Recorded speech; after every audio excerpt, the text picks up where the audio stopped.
नमस्कार विद्यार्थी मित्रांनो, स्वागत आहे तुम्हा सर्वांचं आपल्या या यूट्यूब चॅनलवरती। विद्यार्थी मित्रांनो, आरोग्य विभाग भरती संदर्भात काल विधान भवनामध्ये आरोग्यमंत्री प्रकाश आंबेडकर साहेबांनी अतिशय महत्त्वाची माहिती दिलेली आहे। येत्या 8 ते 10 दिवसांमध्ये आपण आरोग्य विभागातील सर्व रिक्त पदांची भरती करणार आहोत असं त्यांच्यामार्फत सांगण्यात आलेले आहे।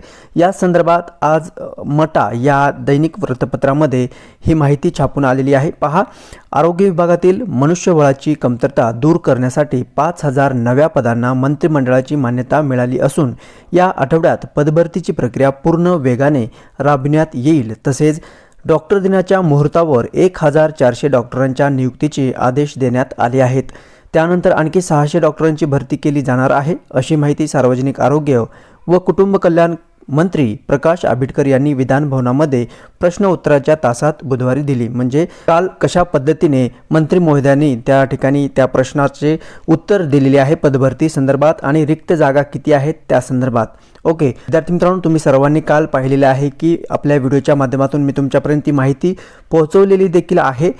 त्यामध्ये मंत्री महोदयांनी सांगितलेले आहे की त्या आठवड्याभरामध्ये आपण सर्व रिक्त पदे जे आहेत ते तातडीने भरण्याच्या दृष्टिकोनातून प्रयत्न करणार आहोत, किंबहुना आपण ते भरणार आहोत। तर याचं तात्पर्य काय होऊ शकतो पहा, गेल्या काही कॅबिनेट बैठकीमध्ये आरोग्य विभागाने हे आकृतीबंध ठेवून मंजुरी मिळवली असेल। त्यामुळे मंत्री महोदयांनी पुढील 8 ते 10 दिवसात आरोग्य विभागातील सर्व रिक्त पदे भरली जातील असे सांगितलेले आहे।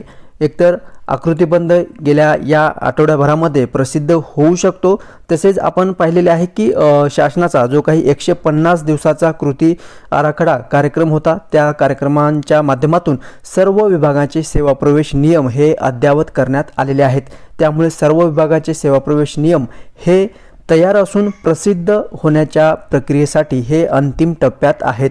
त्यामुळे निश्चितच या ठिकाणी मंत्री महोदयांनी जे काही सांगितलेलं आहे की येत्या आठवड्याभरामध्ये आम्ही हे पदे जे आहे ते लवकरात लवकर भरणार आहोत, अशा पद्धतीने त्यांचं वक्तव्य आहे।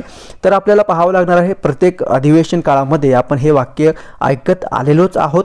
त्यामुळे जोपर्यंत अधिकृतरित्या आकृतीबंध प्रसिद्ध होत नाही, रिक्त जागेसंदर्भातचा जाहिरात प्रसिद्ध होत नाही, तोपर्यंत आपल्याला आश्वासनच भेटलेले आहेत। त्यामुळे ते देखील आपल्याला तितकंच महत्त्वाच्या दृष्टिकोनातून पाहावं लागणार आहे।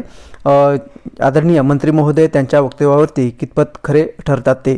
ओके, तर ही एक महत्त्वपूर्ण छोटीशी अपडेट होती जी की आपल्या चॅनलच्या माध्यमातून तुमच्यापर्यंत शेअर केलेलं आहे। या व्यतिरिक्त जर तुमचे काही प्रश्न असतील तर तुम्ही नक्की कॉमेंट्स करून विचारू शकता। तेव्हा भेटूयात पुढील अपडेट घेऊन नवीन व्हिडिओच्या माध्यमातून। धन्यवाद।